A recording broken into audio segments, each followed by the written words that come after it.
자, 그러면 노마의 왕정 관련된 내용을 좀 더 살펴보기로 하겠습니다. 자, 서강자의 이제 44페이지 내용을 볼게요.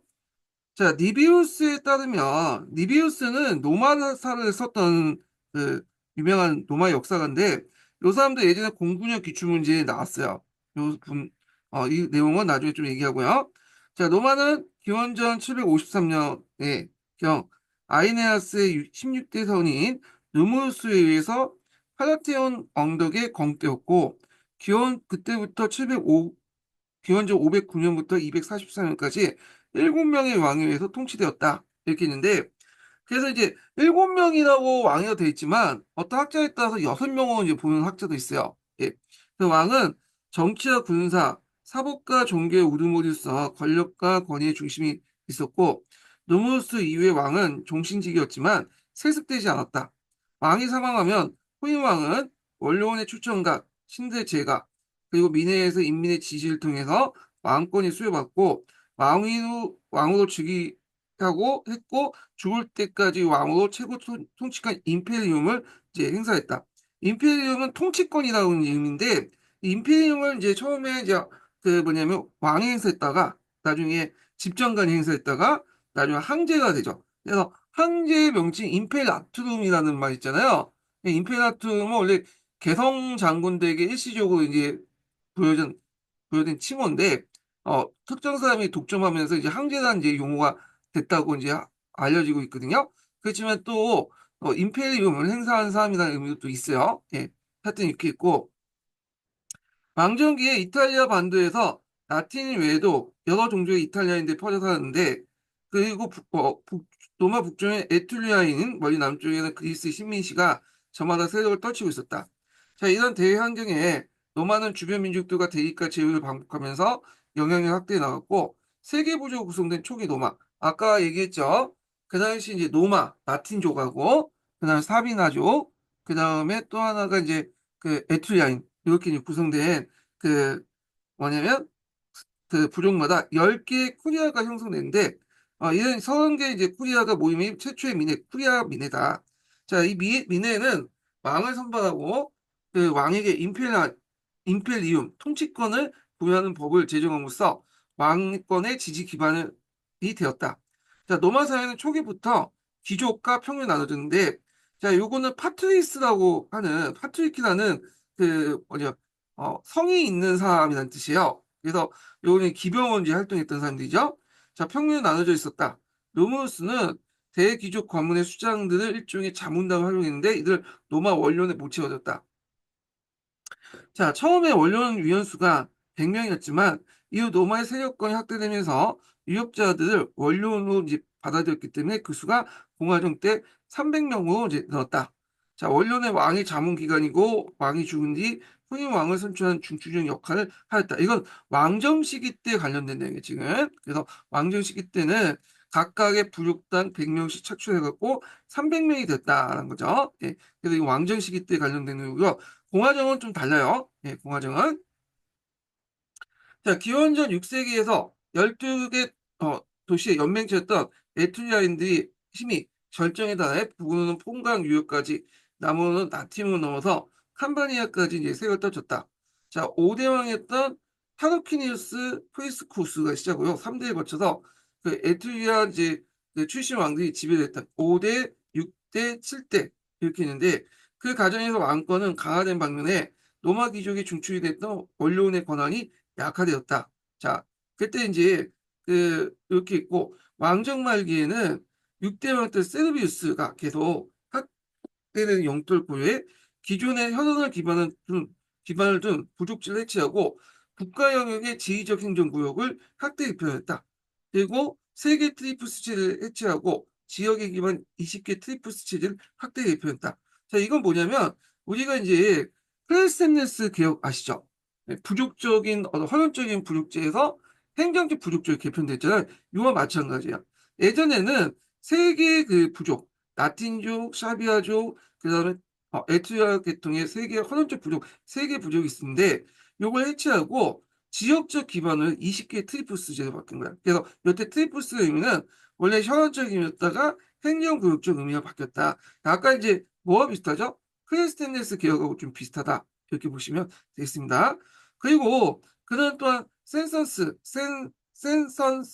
호구조사를 실시해서 그 시민을 재산 상태에 따라서 193개 캐테고리로 나누고 경제 개혁을 단행했다. 자, 캐테고리는 이제 백인회라고 하죠. 그래서 요걸 백인대라고 해요. 백인대. 그래서 캐투리아는 백을 뜻하는 라틴어 캐툼에서 나왔고 100여 명을 구성될 때 백인들을 뜻한다. 그래서 귀족들은 기병 18개 캐투리아, 평민은 보통 170개 캐투리아로 구성되어 있고 고병 캐투리아 다시 재상 등급 5등급에 따라서 1등급 80개, 2등급 4등급까지는 20캐투리아, 그 다음에 5등급은 30캐투리아, 비무장 5캐투리아는 각각 공격, 나팔수, 플라타인데 플라타는 오늘 그 뭐냐 아무것도 없는 사람 무산자죠. 예. 그래서 이제 이렇게 193개 캐투리아를 체제로 그 내가 그 해서 결성된 것이 그 백인의 캐투리아회 죠. 그래서 캐투리아 민회가 되어 전쟁과 평화, 입법 같은 국가의 중대사를 결정한 모임이 되었다. 그래서 앞에 코리아회가 있었지만 여기에 이제 재산 상태에 따라서 백인회가 구성이 됐고 이런 식으로 해갖고 이제 구성이 됐는데 이 백인회가 구성된 시점에 대해서는 여러 가지 설이 있어요. 네. 그래서 이제 그 로마사나 뭐 그런 데서 보면 여기 아까처럼 얘기했지만 6대왕이었던 세르비우스가 했다고 돼 있는데 그 다른 그 이제 학자들 보기에는 그 뒤에 있을 것이다. 뭐 BC 7세기 6세기 때 행해졌을 거는 이제 보고 있어요. 형성된 거. 그래서 여러 가지 이제 뭐냐면 설이 있다. 이렇게 보시면 될 것 같고요.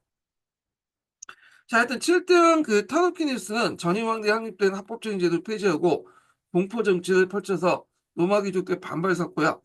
더욱이 그의 아들 세스투스가 로마 귀족이 부인했던 루크라타리아를 겁탈한 사건이 발생했고 그 이후 루크라타리아가 자살하자 친척인 브루투스에게 중심한 로마 귀족들이 들고 일어나 왕정 태도를 외쳤다. 브루투스는 우리가 이제 알고 있는 브루투스가 아니에요. 왕정 시기 때 동명이인의 브루투스다. 이렇게 보시면 되죠. 자, 그래서 약간 이제 이거 역사적 아이러니인지 모르겠지만 이 브루투스가 왕정을 타도했잖아. 근데 이제 뒤에 이제 브루투스는 자기가 황제가 되려는 시절을 타도하려고 했거든요. 예. 약간 이제 겹치죠. 예. 자, 그 결과 기원전 509년 타르퀴니우스 왕가는 로마에 축출되고 왕정이 폐지됐다. 이렇게 좀 보시면 되겠습니다. 그래서 여기에서 좀 기억할 게 뭐냐면 세르비우스의 개혁 내용만 좀 기억을 해주시면 될 것 같아요.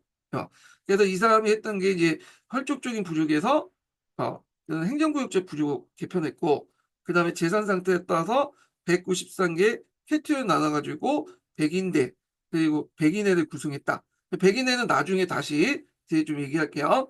그래서 이 백인회의 어떤 구성 시점에 대해서는 요 세르비우스가 구성했다는 설도 있고 뒤에 이제 만들어졌다는 설도 있고 그래요. 하여튼 뭐 그렇게 있다는 거 좀 기억을 해주시면 될 것 같고요. 자, 그러면 이제 여기에서 이제 로마의 권력 구조 관련된 내용을 보겠습니다. 요거 진짜 중요하죠. 네, 상당히 많이 나오는 겁니다. 자, 노말 권력 구조는 이 특징이 뭐냐? 앞에서 얘기했죠? 견제와 균형이에요. 그래서 견제와 균형을 입각해서 만들어졌다. 네, 이렇게 이제 보는데요. 잠깐만요.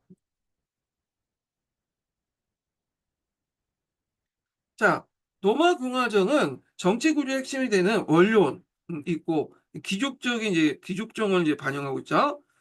집정관은 왕정 체제를 반영하고 있고요. 집정관이 이제 예전에 그 왕이 갖고 있는 인페리얼 권한을 갖고 있었잖아요. 민회 이거는 민주정의 권한을 갖고 있었죠. 그래서 이게 이제 삼각군형 형태로 돼 있었고, 자, 그 다음에 정무관은 이제 집정관을 비롯한 행정관들을 정무관이라고 해요. 정무관 중에 최고의 지위를 차지하는 것은 두 사람의 집정관이었다. 예. 그래서 이 집정관인데 참고로 정무관은 임기 1년이고 보수가 없으면 민회에 선출해요. 그러다 보니까 경제력 능력이 있을 때만 간직에 취임을 할 수 있고요. 그래서 나중에 보면 이제 정무관에 취임할 수 있는 그 능력을 갖고 있는 계층들을 노비데스라고 하죠. 이건 나중에 좀 설명할게요. 자, 그들은 행정 및 군사 대권을 이제 뭐 가지고 있고, 이걸 이제 뭐라고 하냐면, 임펠리움, 그죠? 임펠리움. 그리고 이제 장악하고, 원로원과 협의하여 민회를 소집하는 권한을 갖고 있었다. 자, 임기 1년이며, 한 달씩 교대로 직무했을 뿐 아니라 상호 간의 완전한 합의가 필요했다. 이것도 마찬가지로 상호 견제예요. 그래서 임기 1년이고 한 달에 교대로 하는 거야. 6개월씩 한 번씩 하는 거죠. 예. 그래서 이렇게 상호 견제와 균형을 유지하면서 권력의 집중과 비대화를 방지하려고 했고요. 그리고 상호 거부권을 또 행사할 수 있어. 예. 자, 그래서 이제 이런 것도 있다. 그래서 이제 이렇게 해서 이제 있고, 이러한 배려는 공화정 국제의 전반의 특징이다. 그러니까 뭐 집정관뿐만 아니라 전반적으로 이런 권력의 어떤 이렇게 견제와 균형은 전반적 특징이다. 이렇게 보시면 될 것 같고요. 근데 국가 비상시에는 한 사람이 독재가로서 6개월 동안 연속으로 이제 권한을 이제 뭐냐면 가질 수 있지만 6개월 넘어가지 못하도록 보급을 받고 있죠. 예. 자, 그 다음에 이제 집정관 밑에 또 여러 정무관들이 있죠. 법무관이 있고요. 그 다음에 뭐 재무관이 있고 감찰관이 있어요. 자, 법무관은 뭐 하는 역할이냐? 임기 1년이야, 이것도 마찬가지. 사법을 관장하죠. 그리고 법무관이 되어야지만 집정관이 될 수 있어요. 그러니까 정무관 중에 2인자로 보시면 돼요. 그리고 전쟁 시에는 집정관 업무를 대행하는 역할도 한다. 이렇게 보시면 될 것 같고. 그래서 이 사람들은 그 이제 처음에는 6명 정도의 법무관이 있었는데 수가 점점 늘어나갖고 아니 저 6명인가? 아, 한 명이었다. 처음에 한 명이었다가 점점 6명, 16명까지 이제 확대돼요. 예. 그래서 수가 점점 늘어났다는 거. 자, 그 다음에 급밖에 공공공무는 이제 뭐냐면 그 간장하고 경기 및 축제를 간장하는 에딜레라는 것이 있고요. 예, 국고 수입을 관장하는 재무관들 있고 그 다음에 이제 이들을 감사관이라고 하죠. 이 번역에 따라서 이제 다 달라요. 책마다 번역마다 좀 다른데 자, 그래도 이제 재무관이 있고 그 다음에 그 징병을 위한 징병의 임금 및 재산을 조사하는 감찰관이 있었다. 자, 요 감찰관의 역할 꼭 기억을 해두셔야죠. 요번에 기출이 나왔죠. 그래갖고 이제 앞에서 얘기한 것처럼 선생님 강좌에 나온 것처럼 여기 그 서비스 개혁 과정에서 보면 여기 센서스 인구 호구 조사를 하잖아요. 이 호구 조사를 누가 한다? 감찰관이 한다. 이렇게 보시면 되겠습니다. 자, 그래서 이 감찰관은 그 외에도 그 인구조사 외에 시민의 어떤 도덕과 품기를 이제 뭐냐면 감독하고 불미한 자들 원로인이나 정무관부터 추방하는 권한을 가지게 됐다. 자, 그래서 이 감찰관 요번에 기출에 나왔던 거죠. 좀 기억을 해두시고요. 모든 정무관은 임기 1년이며 보수가 없고 민회에서 주한다. 민회도 좀 상당히 넓기 때문에 초창기 때는 코리아에서 만들었고요. 그 다음에 선출했고 그 다음 백인의 그다음 평민회. 그러니까 민회도 보면 이제 중심 기구가 바뀌잖아요. 그래서 중요한 그 민회에서 선발했다. 이렇게 보시면 되겠습니다. 자, 원료는 초창기 때는 시족장으로 구성됐어요.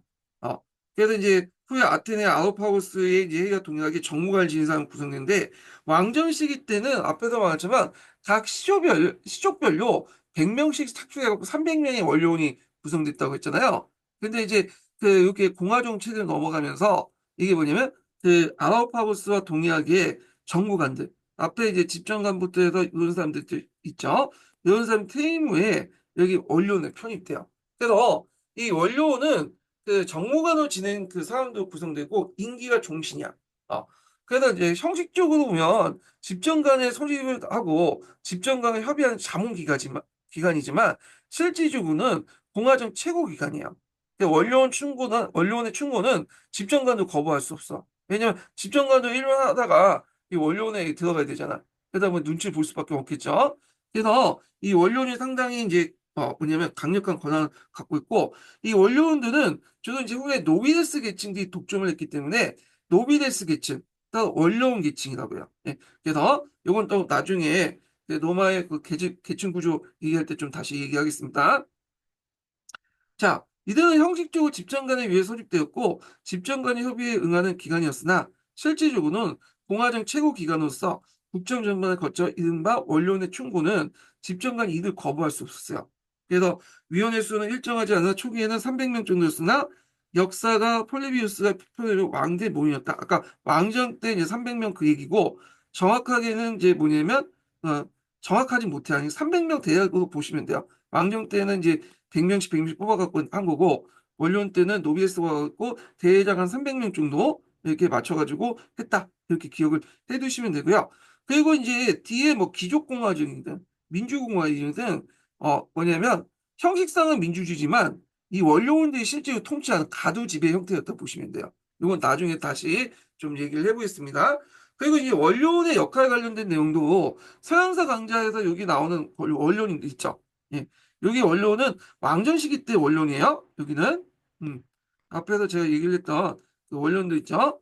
근데 이제 요게 이제 얘기는 이제 공화정 형태의 원료원이다. 이렇게 보시면 되겠습니다. 그래서 약간 위세가 좀 달라요. 자, 그 다음에 이제 오늘날 좀 이상하게 여길지 모르지만 종교를 관장한 신관도 있었다. 그 민회의 개최 및 민회 집행을 결정하는데 이제 일단은 그 요노곤 아래 어떤 12월 5일 날 민회를 개최하면 괜찮습니까? 하면 신점을 줘요. 그래서 신점을 통해 결정해 버린 거야. 그래서 공공활동이 종교행사를 일치시키는 그 역할을 신관이 했다. 이렇게 보시면 되는데 자, 그거는 정치가 종교에 밀접하게 관련되어 있기 때문이다. 이를테면 민회 개최는 신관의 달력에 지정된 날에 한정되고 신의의 어떤 점에서 민회의 그 진행이 결정되는 등 국가의 어떤 공공 활동이 종교 행사와 일치가 되었다. 그 로마의 국제에서 매우 또 특이한 존재는 호민관이죠. 호민관. 호민관인데 호민관의 설치는 기원전 494년에 평민의 귀족에 대한 투쟁이 가장 큰 성과를 달성한 거다. 나중에 얘기했지만 평민들이 이제 정치적 권리를 주장을 하게 되잖아요. 그래서 그때 이제 달성됐다. 그래서 평민의 나중에 이제 부족회라고 이름 바뀌죠. 거기에서 이제 호민관이 선출됐다는 거 이렇게 이제 보시면 될 것 같고요. 자, 그래서 기원전 5세기 중엽에 그 어, 수효가 10명이 되었고 호민관은 평민회에서 선출했고 평민회가 나중에 부족회로 이름을 바뀝니다. 트리프스에도 나중에 좀 설명하고 하여튼 이들 사이하고 평민의 이익을 옹호하면서 정관이나 원료의 결정을 거부할 수 있는 권한이 있어요. 그래서 이건 이제 그 나는 거부한다. 비토권이라고 하잖아요. 그러니까 지금 대통령의 지금 권한 중에 비토권이 거기에서 이제 나온다라고 보시면 돼요. 그래서 나는 반대한다는 라틴어의 어원을 가지고 있다는 거. 그 다음에 또 이 사람은 또 어떤 권한도 있냐면 그 뭐냐면 그 신체와 생명의 불가침권을 갖고 있어요. 이 사람이 어떤지 뭐냐면 신체를 훼손하거나 죽이려 들 경우에는 폭력을 행사하거나 하면 재판 없이 처형을 당할 수 있어. 예. 그래서 이런 막강한 권한을 갖고 있다. 이렇게 보시면 되고요. 자, 임기는 1년이며 집정 간의 경우와 동일하게 합의되며 그 신체와 생명은 불가침하고 그를 폭행할 경우에는 처형에 처했다. 사형에 처했다. 이렇게 보시면 되겠습니다.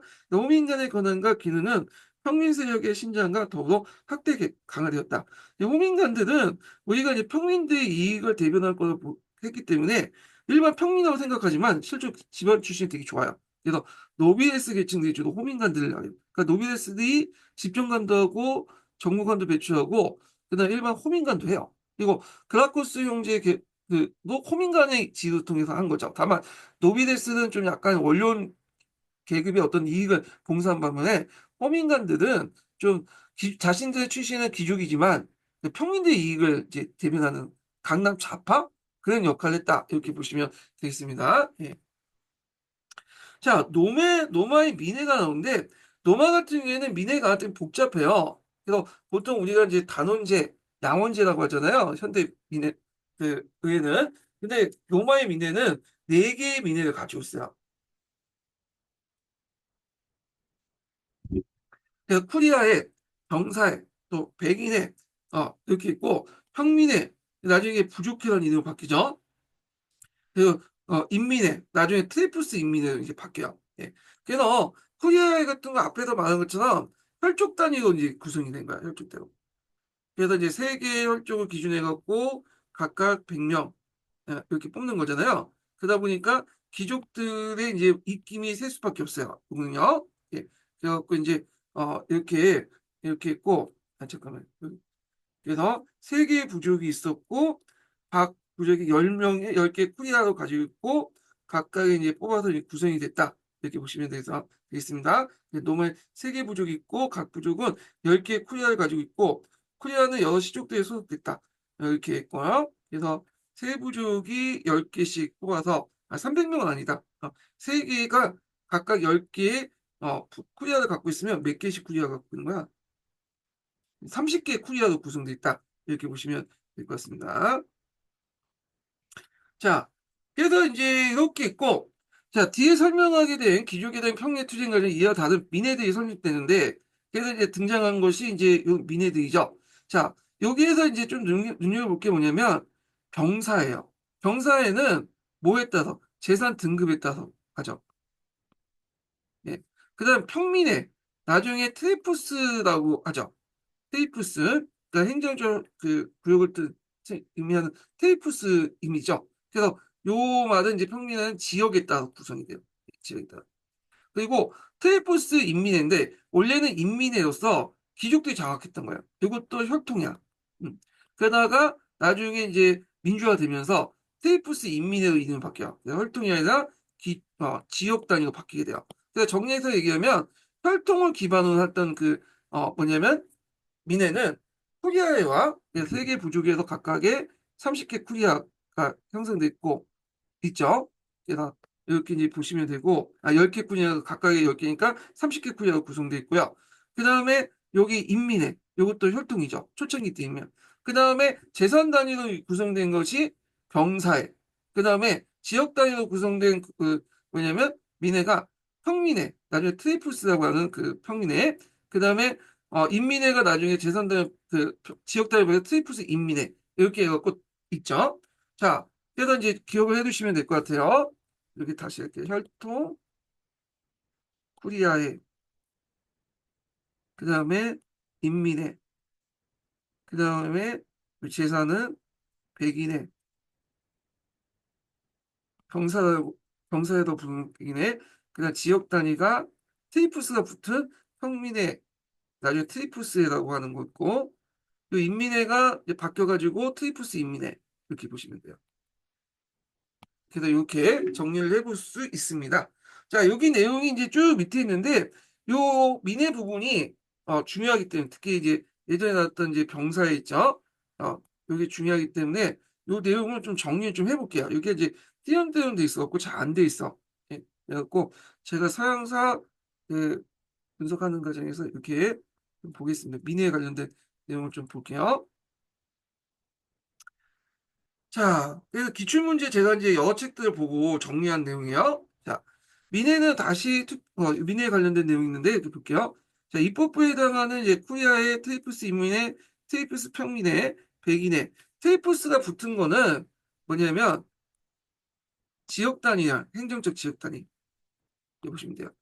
그래서 이제 민해는 다시 투표권 기준에 따라 혈통 테이프스 캐투리아로 나오는데 혈통에 따라서 구성된 건 쿠리아에 테이프스 기준한 것은 테이프스 인민회, 테이프스 평민회, 캐투리아 요거는 이제 재산에 따라 이제 구분해 갖고 하는 거죠. 그래서 재산에 따라서 백인들이 구분하잖아요. 그래서 이제 이거는 백인회 이렇게 이제 보시면 되는데 자 모든 민회는 각각 입법권, 정무관 선출권, 사법권을 갖는다. 그리고 퇴임한 청구관은 구성된 원료는 구성되어 있다. 자, 여기를 먼저 볼 게 백인회요. 백인회가 예전에 한번 시험에 나왔죠. 자, 백인회는 초기 왕정 시대인 6대 세르비우스 톨리우스 왕 시세 때 군대 조직을 만들었던 뭐냐면 민회인데 BC 5세기 이후에 형성됐다는 견해도 있고요. 자, 하여튼 케투리아는 백을 뜻하는 라틴어 케툼에서 따왔고 한개 케투리아의 인원이 명확하게 100명이 된 건 아니지만 대충 이제 이렇게 구분한다는 거. 백이라는 건 상징적인 숫자라는 거는 이제 기억을 해두시면 될 것 같아요. 그래서 백인대는 군장 밀집대 전술에 따라 새로운 시민군이 편제하면서 나왔다. 그래서 이제 요때 신분의 구분 없이 이제 호구 조사를 기초로 재산 정도에 따라 부장기병, 그다음 중장보병, 경보병 5개 등급을 구분했고 193개 백인들이 구상되었다. 그래서 이제 뭐 무장비용은 각 시민들이 각자 부담을 했기 때문에 시민들이 경제적 지위에 따라 평상된 것이고 토지를 갖지 않은 프로약사 계급은 5등급에서 제외됐고 장비도 면제됐지만 군역의 의무가 있었으며 이들은 이제 주로 이제 전쟁터에서 주로 공병 아니면 보급 역할을 하는 거죠. 그래서 이렇게 있고, 이 보급 역할을 했다. 프로젝트 기치는 수공업자 2등급자고 공병에 종군하였다. 그래서 이제 여기에서 이제 잠깐 포도를 잠깐 보면 이렇게 구성이 됐어요. 백인대 구성을 보면 자, 여기 보면 이제 크게 기병하고 보병으로 나누죠. 예. 기병은 18개 집단으로 구성되는데요. 그중에 이제 상위 기병들은 노비데스 계층이라고요. 예. 노비데스 계층들은 그 당시 파트리키라는 정통적 귀족과 그 다음에 이제 돈을 많이 번 부유한 평민들이 서로 통혼권이 형성돼요. 그러면서 이들이 이제 정부관으로 많이 지출하고 정부관은 돈을 안 받고 하는 거잖아요. 그 돈이 어느 정도 있어야지 할 수 있는 거예요. 그리고 이들이 퇴임하면 원료원이 됐기 때문에 이 원료원은 노비데스 계층들이 했다. 이렇게 보시면 되겠습니다. 그래서 이제 이 노비데스 계층들은 원료원 계층이라고 하고 평민권 신장기 때 파트르키와 부여 평민들이 통혼돼 갖고 결합한 집단이다. 이렇게 보시면 되겠습니다. 그래서 그 노비데스 계층 중에 파트르키도 있지만 또 기사 계층 중에 상층도 여기 포함된 거예요. 이게 부연 평민이지요. 자, 기사 계층들은 어떤 거예요? 기사 계층 중에 중하층들을 얘기한 거야. 이를 에키테스 계층이라고. 예. 그 상층들은 어, 활동귀족과 결혼해갖고 노비데스 계층이 됐고 이들은 따로 이제 중하층을 해가지고 기사인데 이들은 기병을 이제 뭐냐면 부장할 수 있을 정도의 떤 경제를 가지고 있었죠. 예. 그래서 되게 에키테스 계층은 지위 상승을 또 부를 축적한 다음에 원로원 계층을 이렇게 올라가려고 했던 사람들이죠. 자, 그 다음에 이제 여기 보병을 볼게요. 보병은 우리가 이제 핵심 보병이 중장 보병이잖아요. 이 중장 보병 아시두이라고 해요. 아시두이 계층. 그래서 이제 주로 이 중장 보병들은 주로 이제 자연 농민들로 구성되어 있던 건데 이들은 80개 집단으로 구성되어 있어요. 그래서 포에니 전쟁 이전까지 이게 주력이 됐던 병종이었고요. 그 외에 가볍게 문장을 할 수 있는 경보공도 있죠. 그래서 이제 2등급부터 해서 5등급까지 경보공이 돼 있고 아무것도 없는 이제 자산도 없는 그런 계층을 프로레타 계층이고 이들은 이제 군역에 종사하는데 주로 이제 어떤 거냐 보급 업무를 했다. 직접 어떤 전투 업무를 하는 건 아니죠. 돈이 있어야지 뭐 무장을 갖추고 싸울 거 아니에요. 자, 그래서 이렇게 자산의 등급에 따라서 이제 뭐냐면 무장 등급도 달라지게 되고 그들에게 집단별 투표를 한 표씩 주게 된 거야. 자, 그러면 이제 집단별 그러니까 개인별 투표가 아니라 집단별 투표는 이제 그러니까 백인들이 하나가 한 표를 행사하는데 자, 그러면 이제 여기에서 이제 보면 기병 18개 집단하고 여기 중장보병이 80개 집단이라고 했잖아요. 그러면 이제 총 몇 개가 되죠? 98개 집단이 되는 거예요. 그래서 그 당시 98개 집단이면 그 당시 이제 뭐냐면 백인대가 총 몇 개죠? 네, 총몇 개야? 잠깐만.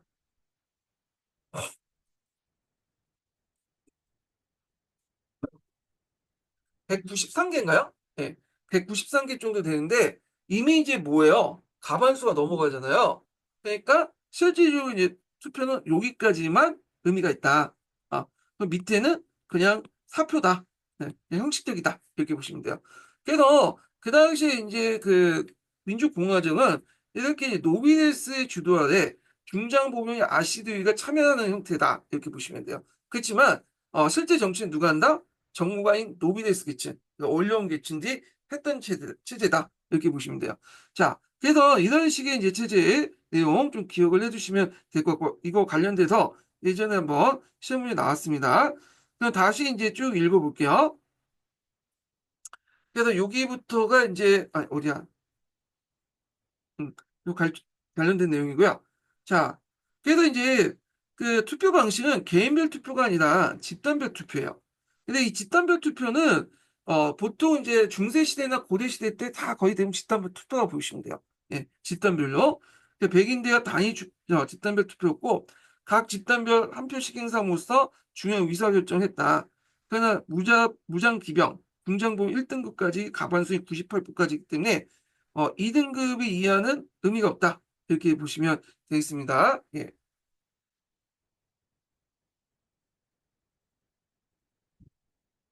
잠깐만요.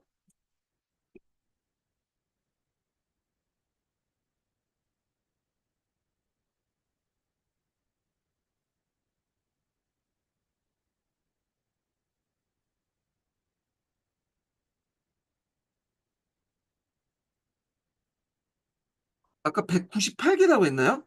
예. 193개요. 제가 잘못 계산했어요. 예. 그래서 이제 일단 그렇게 알아두시고, 자, 그 2등급의 두 표가는 의미가 없다.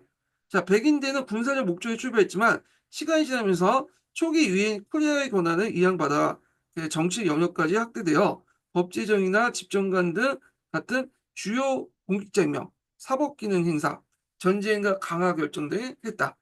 그러나 이제 호르테시우스법의 계기로 주요 권한들이 테이프스 평민에 부족하게 이제 이양돼 있죠. 하여튼 근데 나중에 좀 얘기하고요. 백인에는 어떤 의미가 있냐 보면 평민에게 형식적 국정에 참여할 기회를 주고 신분과 혈통의 구분의 차이를 주지 않게 함으로써 이게 이제 재산 등급에 따라서 이제 하잖아요. 재산 정도에 따라서 시민 전체가 노말하는 어떤 일체감을 부여하는 상징적 기능을 했다. 그래서 실질적인 운영은 원로원 계층이 작았기 때문에 일반 시민들이 직접 참여하는 아테네 미네어 성격이 대조적이다. 자, 그 외에도 이제 초기 유행 쿠리아가 이제 뭐냐면 있고, 그 쿠리아 설명을 이제 했죠. 자, 그 다음에 또 잘 알려진 어, 또 민회가 있었는데, 이게 테레포스 인민회요. 테레포스 인민회도 6대 세르비스 투리우스 왕 때 그 뭐냐면 병력동원과 징수 목적으로 설립됐어요. 초창기 때는 이제 현안적 테레포스로 구성돼 있어요. 그러다 보니 귀족 중심이었고, 나중에 이제 테레포스가 현안 위주에서 모든 계층은 이제 의미로 바뀌면서 평민권을 성장하면서 모든 계층이 참여하는 민으로 바뀌거든요. 그래서 처음에 인민회는 혈통 중심이지만 이게 이제 뭐냐면 행정구역 중심으로 해갖고 모든 계층이 참여하면서 테이프스라는 의미가 받게 돼요. 그래서 테이프스 인민회 이렇게 보시면 되겠습니다. 자, 트레포스 인민은 그 밑에 있으니까 좀 밑에 보시면 되고 상대적으로 이 트레포스 인민에는 좀 다른 그 뭐냐 민회보다 그 좀 격이 좀 떨어져요. 그래서 예를 들어서 이제 뭐 그 백인회나 부족회 같은 경우에는 뭐 집정관이나 이런 사람들 뽑지만 여기에서는 좀 낮은 간직들은 이제 좀 뽑아요. 그러니까 약간 뭐냐면 지방의회 정도의 격, 요 정도 가졌다고 보시면 되겠습니다. 그래서 그 당시 이제 그 백인에는 뭐 집정관 등 고급 정무관을 설치했다면 테이프스 인민에는 하위 행정직 같은 걸 설치했다. 그래서 백인회가 오늘날 법률에 해당하는 법을 제정했다면 테이프스 인민회는 조대 정도 이렇게 이제 좀 격이 낮은 그 법이 하위법을 제정했다 이렇게 보시면 될 것 같고요.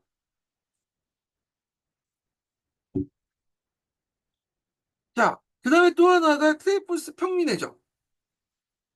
성사사건 이후에 이제 성립된 초기 평민회는 신분투쟁을 벌였던 평민대 쟁취에 민했기 때문에 평민들로 구성되었다.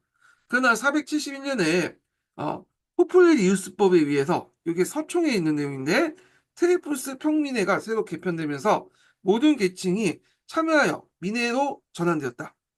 그래서 이제 이때 이제 명칭이 평민회가 아니라 트리푸스 평민회, 그 다음에 부족회 이름을 붙인 거예요. 그래서 이제 이렇게 있고 그렇지만 실제로 평민들이 그 주도권 장할 수밖에 없겠죠. 여기에서는 쪽수의 논리가 통하기 때문에 쪽수가 많은 평민회가 권한을 장악할 수밖에 없어요. 자, 하여튼 주요한 권한은 호민관에 설치됐고 제한된 입법권 행사했다. 이때 제한된 입법권이라는 것은 귀족들에게 통하지 않는 그 평민들에게 통하는 결의죠. 그래서 초기에는 평민의 결의에서 평민에게 적용됐고 귀족된 구속력이 없었다. 왜냐 귀족에 적용된 법을 위반해도 원료원이 최종적 비준해주지 않으면 자연스럽게 저기 뭐냐 그 뭐냐 원료원의 어떤 비준을 못 받기 때문에 자연스럽게 평민만 대상으로 한 법만 제정되었죠. 그러나 호르테시법에 의해서 테이프스 평민회가 통과된 법안이 원료원의 승인을 거치지 않고 그대로 법으로 인정받기 때문에 테이프스 평민회는 모든 계층이 이제 적용되는 입법권 행사했다. 복잡하고 까다로운 범사보다 테이프스 평민회가 입법이 많아져 행해졌고 테이프스 평민회가 실제로 이제 민회가 어, 실질적인 민의 기능을 발휘했다. 그리고 점차 백인의 권한도 부족해. 그러니까 테이프스 평민에도 이양되었다. 이렇게 보시면 돼요. 왜냐하면 이제 백인대는 군대 단위로 이렇게 조직됐잖아요. 근데 노마가 그 뭐냐면 영토가 조그말 때는 이게 군대 단위로 뭐냐면 이렇게 투표를 할 수 있어요. 그런데 노마가 확장하는 과정에서 이탈리아 반도뿐만 아니라 저쪽 이제 이탈리아 반도 넘어서 군대를 배치하게 되면 이게 부대 단위의 어떤 이제 투표가 잘 안 되죠. 그 당시에는 뭐 원거리 그 정보통신이 발달한 것도 아니고 뭐 인터넷이 있었던 것도 아니잖아요. 그러다 보니까 노마 시내에 있는 지역 단위를 바탕으로 한 트리플스 평민회가 이 주도권을 장악하고 이제 뭐냐면 포교를 했다. 이렇게 보시면 되겠습니다. 예. 자, 그래서 코리아, 백인의, 테이프스 평민의 순서대로 노마의 민의 권력이 이동했고 평민권 성장기 모든 계층이 포괄한 장애 트리플스 단위가 민회가 탄생 등을 앞서서면 트리플스 인민회, 트리플스 평민회고 모든 계층을 망라한 지역 단위 트리플스 중심 민회는 재산에 상관없이 1인 1표이기 때문에 귀족이 참여해도 평민표가 다수표이기 때문에 그 안에 반응권을 행사할 수 없는 구조였다. 예. 그래서 이제 있고 그래서 이제 이 테이프스 단위도 이제 지역 단위도 이제 했지만 실제로 이제 뭐냐면 어 절대수에서 평민이 많잖아요. 그러니까 노마 안에서도 예를 들어 노마에 이제 뭐 30개 구역이 있다 하면 여기에서 두세 개만 이제 뭐냐면 여기 귀족들이 살고 나머지는 뭐 97개 뭐 이 정도는 다 그 뭐예요?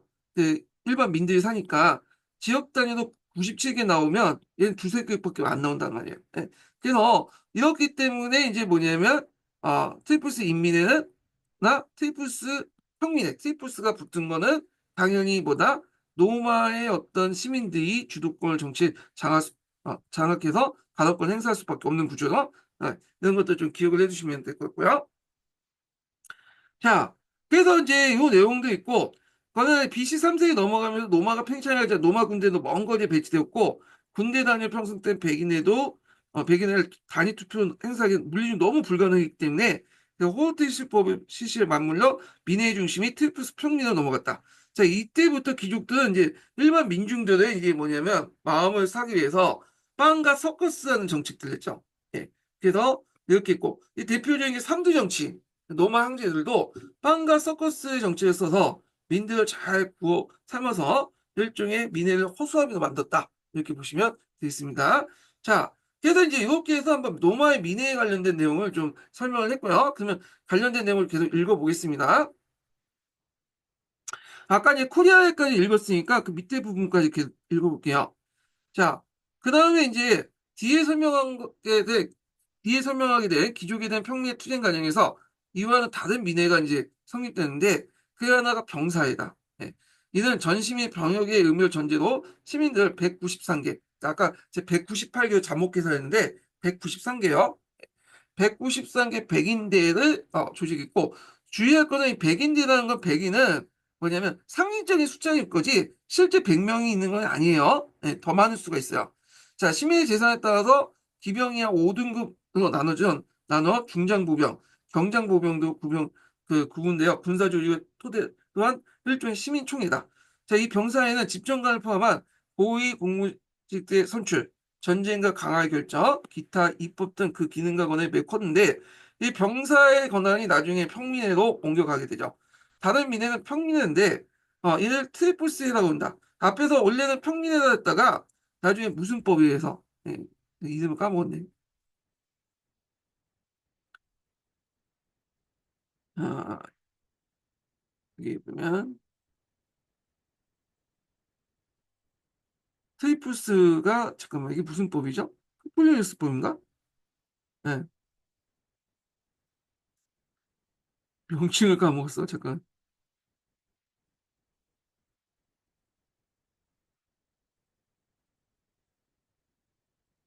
아, 이 앞부분 있다. 네. 요게 이제 그 있는데 잠깐만요. 어, 명칭이 뭐였다? 푸풀 푸플리우스법이요. 예. 이 푸플리우스법에서 이제 테이프스 평민하고 이름 바뀌었죠. 모든 계층이 참여했기 때문에 예. 요 기억을 해주시고 자, 그래서 하여튼 그 이유는 평민에 거주한 행정국, 즉 트리플스 단위로 투표를 했기 때문이다.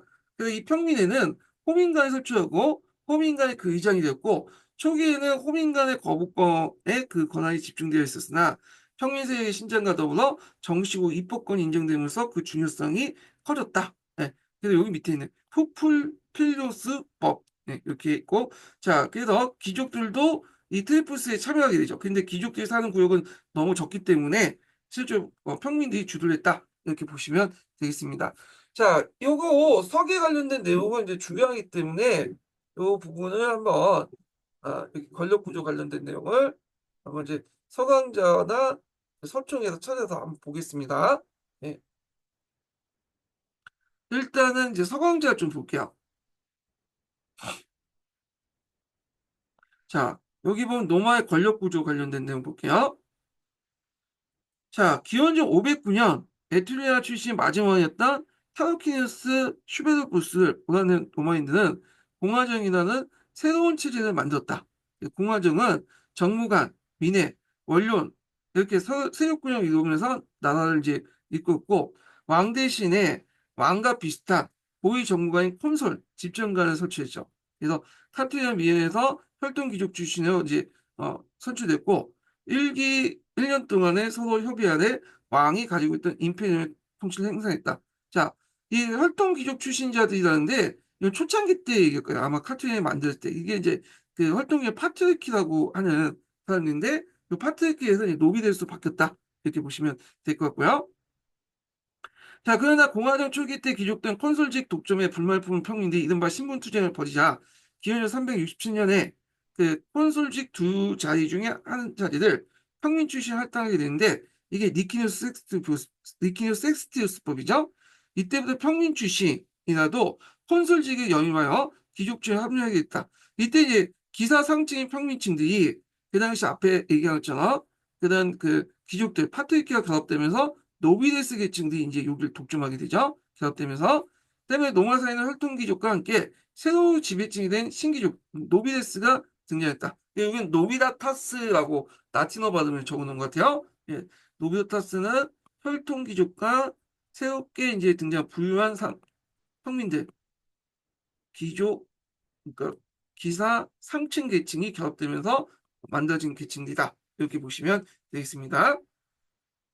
자, 민해는 정무관의 설출, 입법, 사법, 주요 국사 결정권을 가진 노마인의 총회였다. 노마 간직의 피선거권이 혈통귀족이나 신귀족들에게 독점하기도 했지만 그들을 선출한 건 노마 인민이고 인민주권 원리에 통해서 민해가 통해서 어, 인민주권 원리가 민해를 통해서 실현되었다. 자, 인민주권은 이거 아마 뒤에 나온 개념인데 이거 루소가 주장했던 거죠. 예, 자기가 직접 참여해서 정치 주권을 행사하는 개념이다. 그래서 이런 개념에서 얘기를 한 것 같아요. 이거는요. 자, 그래서 로마의 민해의 특징은 오직 하나의 민해만 있던 아테나 달리 네 개의 민해가 있었죠. 예, 쿠리아 민해, 카테아 민해, 테이프스 인민해, 테이프스 평민해 이렇게 있고 테이프스 인민해 앞에 설명했죠. 그래서 보통 책에서는 카트리아, 그 다음에 쿠리아, 테이프스 평민해 이렇게만 나오는데 세 개만 나오는데 테이프스 인민해도 있어요. 그래서 자신이 속한 코리아, 카트리아, 테이스부, 테이프스별로 투표에 참여할 수 있는데 코리아 같은 경우에는 앞에서 말한 것처럼 그 코리아 민회가 있죠. 시족 단위로. 그리고 테이프스 그 인민회도 그 예전에 인민회는 코리아고요. 그다음에 캐트리아 같은 경우에는 제4회 정도에 따라서 있고 그다음 테이프스 같은 경우 테이프스 인민회, 테이프스 평민회. 원래 인민회가 혈통이었다가 나중에 행정구역상 테이프스 단위로 바뀌었죠. 그래서 이렇게 했다. 그래서 각 투표 단위 안에는 과반수 원칙이 적용됐지만 전체 민의의 최종 결정은 각 투표 단위에 각각 한 표씩 행사하는 단위 투표죠. 그래서 개인별 투표가 아니라 아까 집단별 투표예요. 집단별. 네. 그래서 트리프스 단위든 캐트리아 단위든 코리아 단위든 이렇게 집단별 투표다. 이렇게 보시면 돼요. 그래서 30개의 쿠리아는 아까쯤에 3개 부족이 각각 10개 그 쿠리아를 갖고 있으니 30개 쿠리아가 있잖아요. 집단별 투표. 자, 한편 원료원은 1년 임기를 마친 정무관 연임제로 채워졌고 원료원 위원은 종신직으로 재정, 외교, 사법 등 국정 연관에 대한 논의했는데 논의 결과 원료원의 결의는 비록 법정에 구성이 없었지만 정무관들의 국정 운영에 큰 지침이 됐다. 네, 신분 투쟁에 거치면서 기원전 3세기 말에 원료원과 노마 인민에 표현되는 요 표현 꼭 기억을 해주세요. SPQR. 응. 그래갖고 그 교과서에도 그거 나오더라고요. 예, 하여튼 SPQR. 제가 라틴어를 잘 읽지 못하겠지만 예, 하여튼 그런 주인말 있죠. 그 표현되는 노마 공화정은 귀족과 평민 간의 불평등을 해소하고 노마 인민으로서 일체감을 강하면서 원료원의 권위와 인민주권 원리가 조화되는 정치체를 발전했다. 일찍 아리스토텔레스의 정치학에서 이상적인 정치체제인 1인 왕정, 소수의 귀족정, 다수의 민주정이 있다고 했는데 기원전 2세기 때 그리스 출신 역사가 폴리비우스는 앞에서 이제 교과서 사료에서 보셨죠? 세 가지 요소가 잘 배했던 혼합 정책을 평가했고 콘솔 제도는 왕정, 원로는 귀족정, 민회는 민주주의의 장점이 잘 결합됐다. 그래서 세력의 어떤 견제와 균형을 잘 이뤘다. 이렇게 보시면 되겠습니다. 자, 민회에서 구현된 인민주권 원리나 정무관직에 이제 부여된 임페리엄의 이제 각각 통치권의 상징인데 상징했다 해도 노마공화정의 중심 원료원이야. 귀족공화정이나 노마공화정이나 실제 정치는 원료원에서 했어요. 예. 이 원료원은 왕정계 시족자에 구성됐고 공화정기 때는 고위 정무관 역임자도 구성된 일종의 귀족 가두제였다. 형식적인 콘세에서 소집되고 콘세에 자문한 기관에 불과했지만 원료원의 결의는 그 정통의 무게와 지배 엘리트 구성원의 건의에 심의와 사실상 국정을 주도했다. 자, 원로원이 노마의 영속성을 유인한 제도, 즉 정통의 상식이기 때문이다. 자, 이게 왜냐면 원로원은 노마가 시작할 때부터 계속 존재했던 거죠. 그러니까 이 원로원의 어떤 권위도 있고, 그다음 정부관들이 퇴직한 후에 원로원에 들어갔기 때문에 원로원 눈치를 볼 수밖에 없었겠죠. 자, 그 다음에 카피트리오 언덕과 파우티오 언덕 사이의 습지에 배수시설을 이제 설치해 만들어진 노마 광장, 포도 노마라고 하는 것은 원로원과 노마 인민이 상징되는 노마 공화정의 산시가 이자 상징이었다. 이렇게 보시면 되겠습니다. 그래서 이제 여기 관련된 유적지 있죠. 이거 좀 보시면 될 것 같고요. 예. 자, 그 다음에 이제 서총을 좀 볼게요. 서총. 자, 서총의 중요한 부분 제가 읽어가면서 하겠습니다. 자, 정치와 사회. 서총 몇 페이지 펴시냐면요. 1번 179페이지 펴보세요. 약간 이제 개정판이 좀 나올 수 있기 때문에 쪽수 약간 다를 수 있어요. 예. 그래서 알아서 이제 찾아보시고요. 전후에 있으니까 179페이지 펴보시고 있습니다.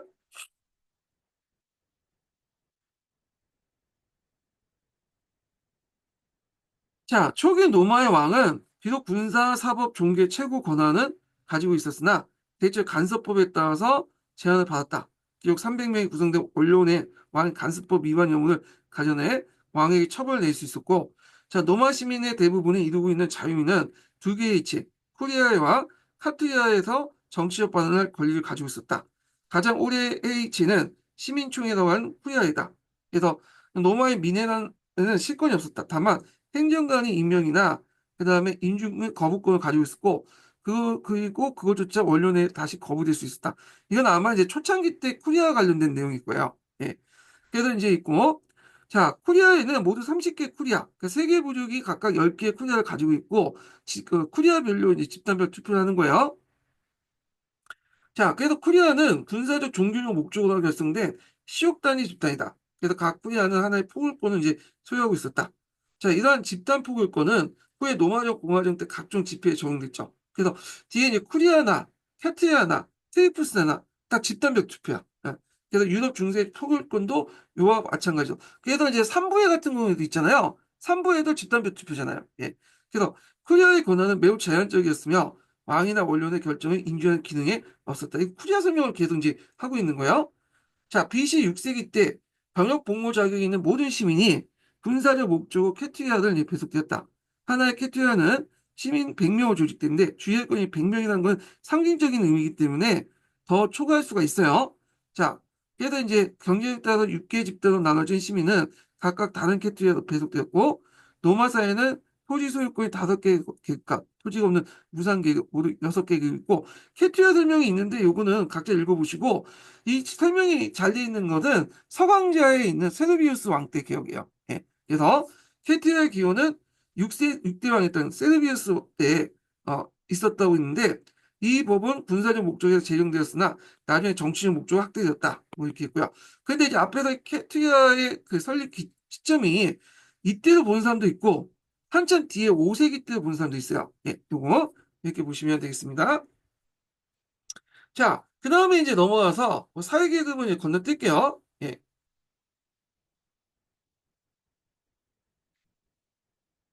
자, 여기에서는 이제 그 민회만 관련된 내용들을 보니까 민회를 좀 부족해 보죠. 부족해.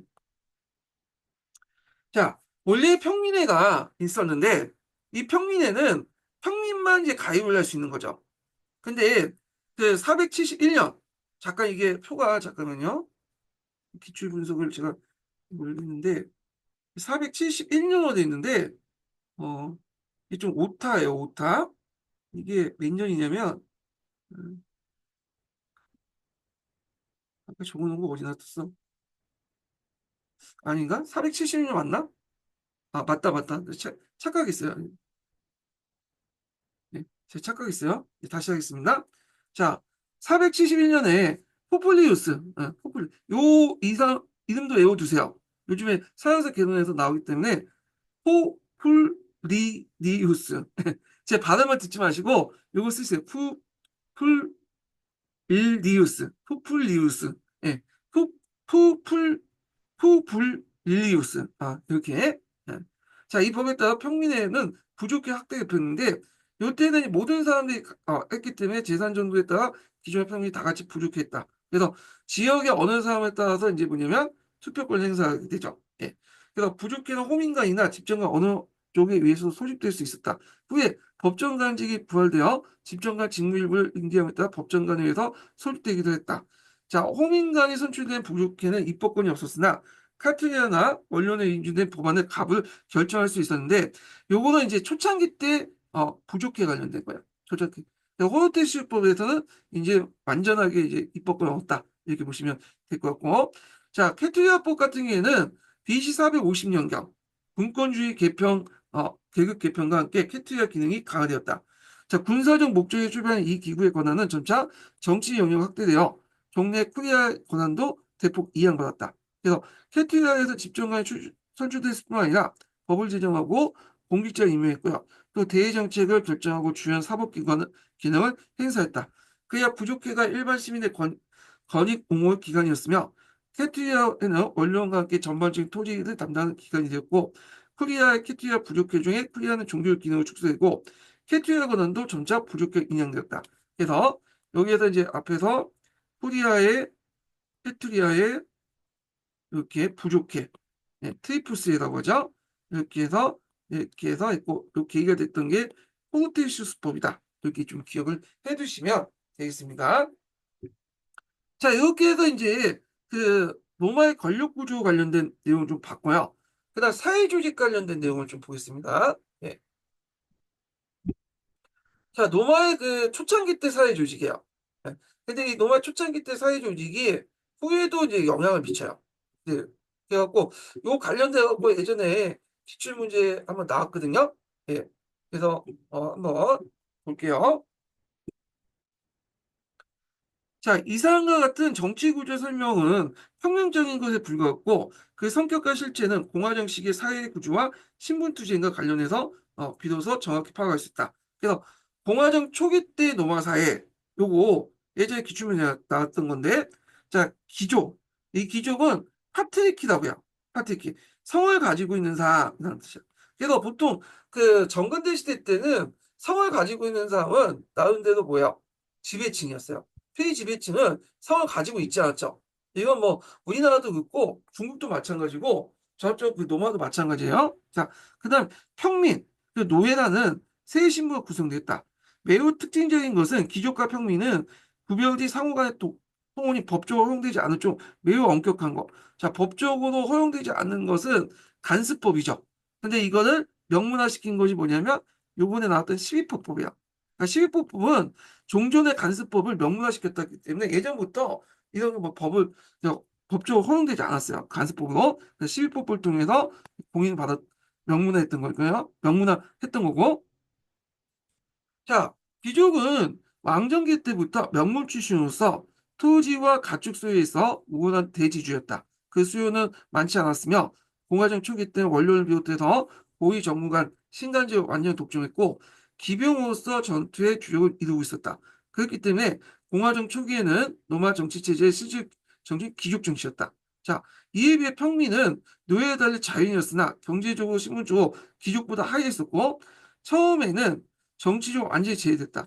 평민의 핵심은 가족과 약한 명 노예의 힘을 빌려서 토지를 경제한 대소자영농. 그러니까 그 자영농인데 이들이 중장모빙되죠. 그래서 이제 급박해 소작농이나 노마시에서 그 상공업 발달에 따라 그 수가 증가에 따라서 승호업자가 상인되었다. 급박해 소작농가 노마시에서 상공업의 발달에 따라 그 수가 증가하게 된 승호업자가 상인되었다. 자, 그리고 요거 하기 전에 두 번째 인증번호 알려드릴게요. 두 번째 인증번호는 90번입니다. 예, 두 번째 인증번호 90번이에요.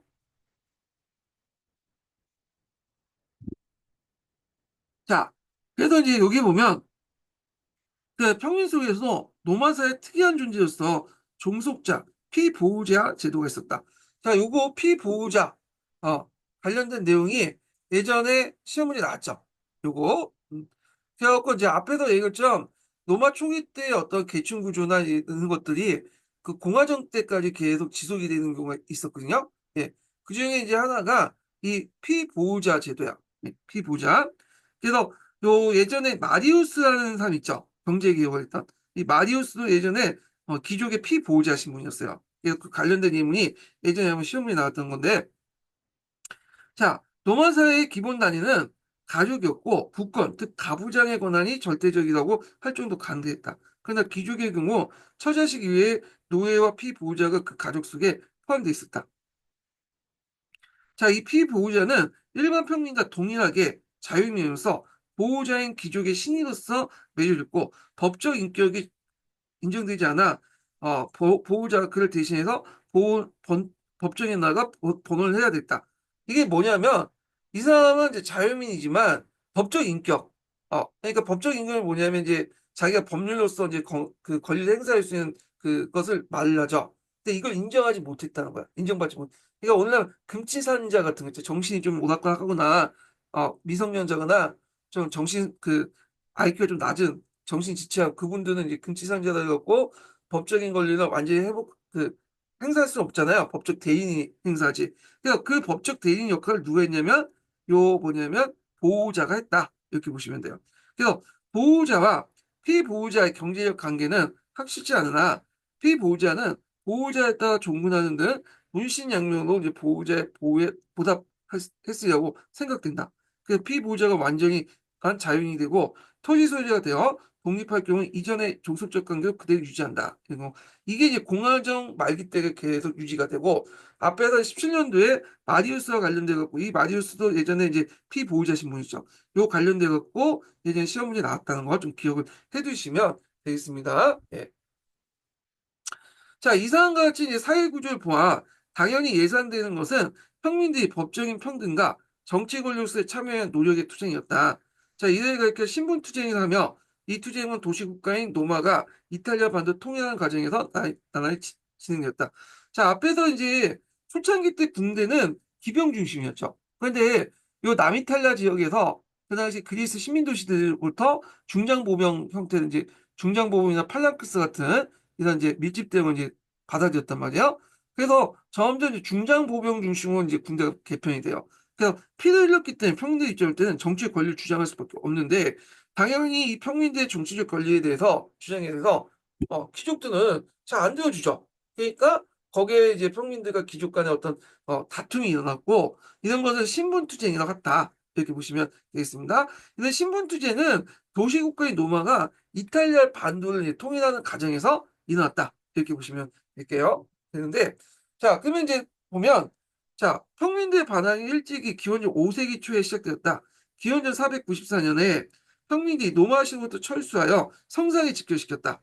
자, 요게 이제 성상 사건인데, 그 노마에 보면, 그 이제 성순산이 있었나 봐요, 하나. 거기에 철수를 했다. 그래갖고 새로운 도시국가를 만들겠다, 이제 위협한 거죠. 그래갖고 했는데, 주의할 건이 성상에 철수한 그 내용이 그 494년만 있었던 게 아니에요. 예, 예전 그 후부터 이제 평민들이 귀족들이 자신의 요구를 이제 들어주지 않고 성상에 철수해갖고 일종의 집단적 스트라이크를 한 거야. 농성을 벌이고. 자, 그러면 이제 그 당시 이제 귀족들이 국가 운영이 안 되니까 이제 타협을 보는 식으로 해갖고 이런 식으로 이제 뭐냐면 평민들이 자신의 권한을 하나하나 챙겼다는. 그러니까 하나의 투쟁 수단이었지.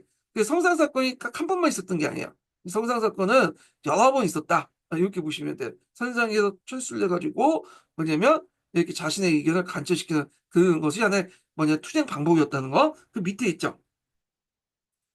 그래서 이는 이제 국가 내에서 한 사회층 전체의 파업과 같은 것이다. 이 철수, 그러니까 평민들이 성사에 철수해서 파업을 하고 내 말 안 들어줄 새로운 도시국가를 만들겠다고 하는 그 방법은 후에도 종종 사용됐으며 평민들이 그들의 권익을 옹호할 때 호민관 설치를 설치했다. 그래서 494년에 보통 이제 교과서에 성상 사건이 나오는 요 성상 사건은 때 평리가 설치됐고 그 다음에 뒤에서 호민관도 이제 설치됐죠.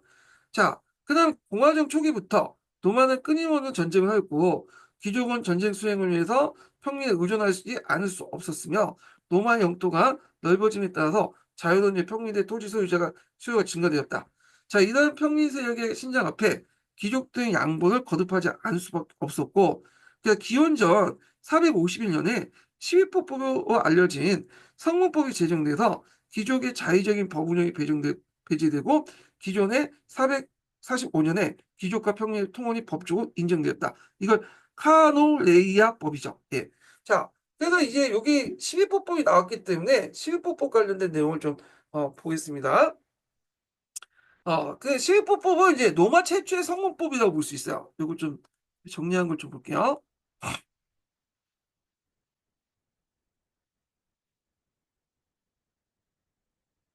예, 어디가 몇 페이지야?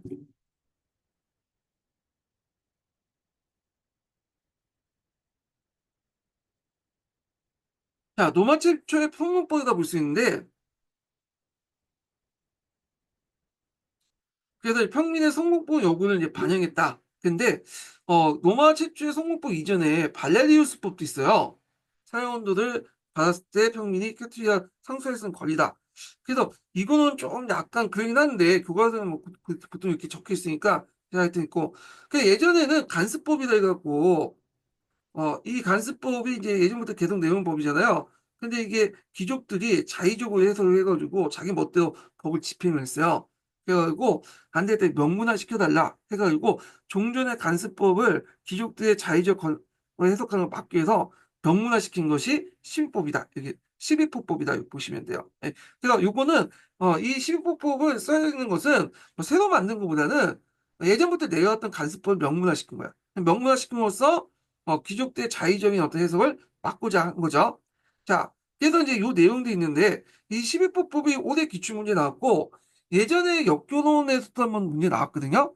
그 무슨 개념학습 관련된 내용 할 때 한번 시험이 나왔어요. 자, 여기 좀 보겠습니다. 자, 로마 최고의 성공의 시급법은 원본이 남아있지 않다. 그래갖고 이제 12대 위원회가 그리스 법률 등을 참조해서 만들어졌다고 이제 보고 있는데, 자, 뭐 1표는 소송에 관한 규정, 3표는 채무 변상에 대한 규정, 4표는 민법에 대한 규정 등등이 있고, 그래서 이제 이걸 왜 만들었냐? 그 당시 귀족과 평민의, 그 법의 성문화를 통해서 적어도 귀족의 자의성에 의한 한계를 그었다는데 나오는 의미가 있다는 거고요. 그리고 요번에 시험문이 나왔던 게 귀족과 평민의 통원 금지죠. 이게 시위법도 있어요. 네. 그러니까 시위법부 때부터 귀족과 평민의 통원 금지가 된 게 아니라 간습적으로 간습법에 의해서 귀족과 평민의 통원 금지됐다가 이것이 명문화된 것이 시위법이다. 이렇게 보시면 되겠습니다. 자, 하여튼 이 시위법법이 만들어지면서 귀족들의 행포가 방지될 수 있고 그래서 귀족의 자의적인 법률 해석 견제, 형식적인 평등화 제한, 평민권 옹호를 할 수 있다. 자, 하지만 귀족계의 우월성을 계속 인정받고 귀족권의 평민 간의 결혼 금지, 가부장적 권한 무제한 보장에 대한 한계도 동시에 존재하고 있었다. 이렇게 보시면 되겠습니다. 자, 그러면 계속 한번 읽어볼게요. 신문 투쟁이 있어. 그리고 노마사의 발전에서 매우 획기적인 것은 기원전 5세기경에 도입된 중장 보병 밀집 대형. 이죠. 잠깐 이게 맞나? 음. 자, 그래서 이에 따른 시민군의 세운 편제, 그에 바탕한 병사의 추정이다. 자, 병사에 관해서는 앞에서 그 윤곽과 기능을 설명했고요. 이를 보충하자면 새로운 시민군주의 편제에는 토지를 가진 농민들 재산에 따라서 그 재산 또는 재산 토지 소유나 재산 소유에 따라서 전체 신분의 구분 없이 193개 백인들 주식하고 재산 정도에 따라서 최상위권 기사가 5등급 구분하여 각 등급별로 무장 정도에 따라서 백인대 수를 정했다. 뭐 이렇게 있는데 이건 아까 지금 읽었죠? 예. 그래서 그 의미를 이제 좀 좀 볼 텐데 이거 아까 읽고 넘어갔나? 이게 겹쳐 있는 내용이다. 기출문제 분석할 때 제가 읽었던 내용과 겹쳤어요. 그래서 여기서 한번 또 확인해 보겠습니다. 자, 요 밑에 내용부터 볼게요. 이게 갑자기 뭐 니키노스법을 좀 얘기해야 되는데 좀 약간 분류가 그래. 여기 시민법 관련된 내용들 좀 얘기하면 같이 얘기하지. 도중에 백인대가 툭 튀어나와가지고. 자, 하여튼 자, 전면적인 군제 개편은 첫째로 중장보병을 중시한 모든 시민을 시민군으로 이제 기준을 편성하였고, 둘째 혈통이나 신분이 아니라 재산 소유가 군변제의 개국 부분의 기준이 되었던 사실을 말해준 거다. 자, 그래서 이러한 뿐만 아니라 이러한 새로운 군제를 바탕으로 병사에 대한 로마 그 국제상 핵심의 민회가 구성됐고 무장할 수 있는 전시민이 구성이 되었다. 그러나 그것은 아테네 같이 민주정치 발전을 뜻하는 것이 아니었다. 자, 병사에서는 투표는 개인별 투표가 아니라 백인대 단위로 해줬고 상위급부터 투표해 가반수에 달하는 투표가 끝났다. 그래서 193개 총 상위에 차지하는 기사 계급이 18개 표와 1등급인 중장부 80표 합치면 가반수 98표가 되고 3표가 없는 한 2등급 이하의 투표는 실제로 하지 않는 것과 됐다. 그래서 그러나 기병의 경우에는 아직 귀족들이 다수를 하였겠으나 1등급 중장보 아시드에는 80개의 표를 가지고 있었죠. 부연평민이 그 중장보인 부연평민이 오히려 죽축이 되었던 건 사실을 감안한다. 이렇게 부연평민인데 이것도 이제 좀 해석을 해야 돼. 네. 하나는 이제 부연평민은 노비데스, 그치? 에키테스 계층으로 이제 볼 수가 있고요. 그 다음에 요때 이제 여기에서 부유한 평민은 중소농민층이라고 볼 수 있죠. 그래서 문맥상 요걸 얘기한 거다. 이렇게 보시면 될 것 같고요. 자, 그러면 이제 요 백인애들 이제 뭐냐면 그 의미를 이제 좀 볼게요. 자, 군제 개편의 병사의 구성은 일단 평민들에게 형식적 국정에 참여할 수 있는 기회를 주고 부유한 자에게 실제 발언권을 것이라고 할 수 있겠다. 그래서 이것은 매우 이제 교묘한 정치 장치라고 하지 않을 수 없으며 이로써 신분과 혈통의 구분이 일단 사라지고 거의 시민 전체가 일체감을 주어서 노마의 병영을 시민 각자가 자기 걸 느끼게 하는 데 만드는 성공했다. 그래서 나름대로 그들에게 투표권을 줘서 노마의 발전이 곧바로 자신의 발전과 일치하도 일종의 뭐냐면 한상, 판타지를 줬다는 거죠. 이런 것들. 자, 그렇지만 실제 정치 운영 같은 경우에는 누가 했다? 이 원로원 계층이 했다. 이렇게 보시면 되겠습니다. 요건 의미고요. 예. 그래서 의미. 일단 평균 형식적 국정에 참여 기회를 줬고, 그래서 이런 것들. 이게 의미고, 좀 한계가 있었죠. 부유한 자들에게 실질적인 발언권을 부여했다. 이때 부유한 자는 그 앞에 이제 의미하는 부유한 자 의미와 좀 다르죠. 예. 그래갖고 이제 이때 부유한 평민들은 뭐 누굴 의미했어요? 요거는 요걸 의미해요. 예, 노비데스 계층들. 예. 그래서 이거 잘 읽어보셔야 돼요. 자, 1등급인 중장보험 부유한평민들이 이렇게 있는데 요거는 요 중소 농민들을 얘기한 거고 여기에서 부유한 자는 원료원 계층들 구성하고 있는 이 노비데스 계층들 얘기해요. 노비데스. 예. 그래서 이렇게 이제 구분을 해보셔야 돼요. 자, 그래서 이제 요 내용들 기억을 해두시면 될 것 같고 뒤에 넘어가서 자, 병사에게서 강력한 발판을 마련한 신분 투쟁의 다음 목표는 자연 정무간직일 수밖에 없었다. 그래서 노마 팽창에 더불어 증대하는 평민세력 앞에 노마의 지배층은 한 명에게 그 노마의 지배층 혁명하게 양보를 거듭했다. 기원전 376년 예전에 시험문이 나왔던 리키니우스법, 그러니까 정확한 리키니우스 세스티우스법, 리키니우스와 세스티우스가 만졌다 해서 그런 거죠. 그러니까 집정관 한 명을 평민에게 선출하는 고 그러나 그걸 계기로 해서 연달아서 이제 독재관, 감찰관, 병무관도 다 이제 평민에게 개방됐어요. 그리고 경우 신간직도 평민에게 개방되었다는 거. 그러니까 신간직이 개방된 것을 무슨 법이냐면 그 오그리아법이라고 해요. 이게 서총에 있는가 그래요. 외워두세요. 어, 카톨레이아법도 나오는데 뭐 오그리아법도 나올 수 있죠. 예. 자, 그래서 이제 있는데 주의할 것은 이 정무관들은 대부분 이제 어떤 사람들이면 부연평면도 기사 상층, 그러니까 그리고 이제 기사 상층을 얘기하고 기사 상층은 앞에서 파트리키와 이제 결합돼 갖고 그 노비에스 계층이 됐죠. 이거 좀 기억을 해두시고요. 이 자세한 내용은 어디 나와 있냐면 그 서양사 강의에 자세히 나와 있어요. 그래서 좀 이걸 구조적으로 입체적으로 좀 보실 분들은 서양사 강의를 한번 읽어보시면 되겠습니다. 자, 그리고 고위 전문직에 지낸 평민에게도 원료원의 문도 열린 것이다. 그러나 이단 정부관은 아무도 보수도 없었기 때문에 실제 부유한 평민 시민만이 접근할 수 있었다. 그래서 병사의 경우에는 마찬가지로 평민 중 부유한 상층만 고위 간직으로 흡수되는데 이 부유한 상층을 뭐라고 하냐면 로비데스라는 계층이다. 이렇게 보시면 되겠습니다. 자, 그리고 귀족과 평민은 혼인이 가능했지만 아까 전에 했던 무슨 법에 의해서 카노네이아법에서 했지만 뭐냐면 귀족들이 그냥 아무 그 평민들과 결혼한 게 아니죠. 그래서 결국에는 부유한 평민들 앞에서 귀족 상층들만 뭐냐면 결혼했겠죠. 그래서 이들은 이제 통혼권을 통해서 그냥 흡수 통합됐어. 그래서 이제 형성된 것이 노비데스 별족파라고 하는 원로원 계층이라고 하는 거죠. 그래서 이 노비데스 계층이라고 하며 신분 투쟁 결과 로마 공화정의 활동적 귀족 정치에서 파트리키에서 노비데스의 가주적 정치로 넘어갔다. 이렇게 보시면 되겠습니다.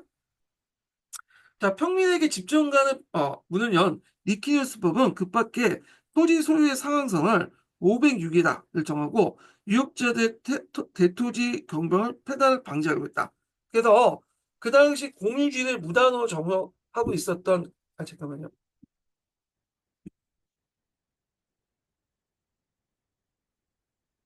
그래서 이제 공유지 506에다를 이제 이상한 소유를 부여했어요. 예.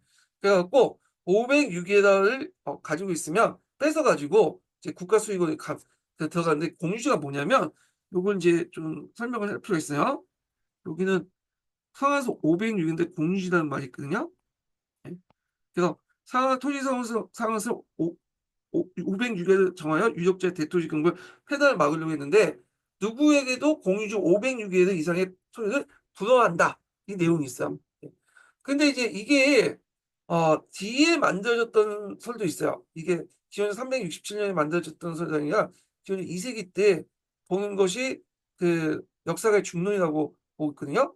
이 공유지가 뭐냐? 이거는 이제 사유지의 개념이 아니에요. 사유지 506회를 넘어가면 그 제한한 게 아니라 이 공유지야.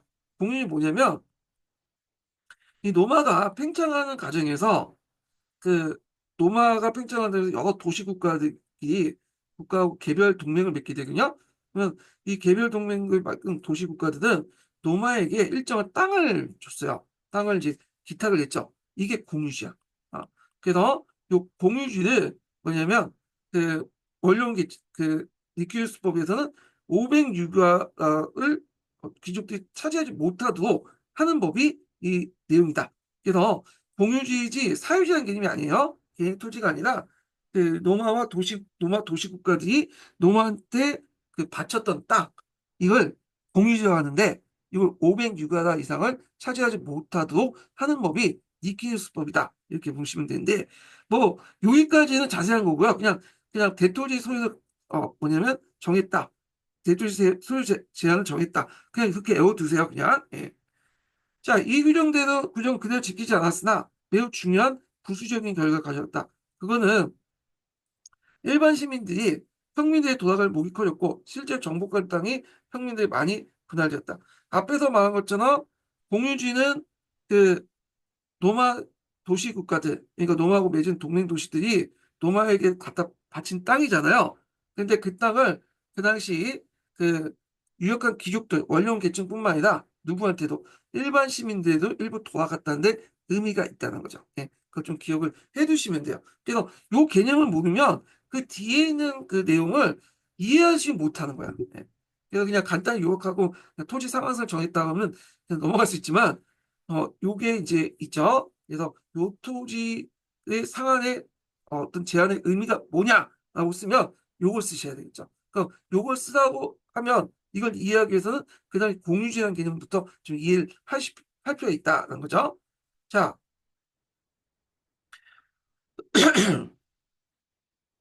자, 이와 같은 거의 같은 시기에 집정관 사형 선고에 대한 민의에 항소할 수 있는 권리가 시민들에게 주어졌는데 이걸 이제 무슨 법이라고 하냐면 발라디우스법이라고 해요. 발라디우스법.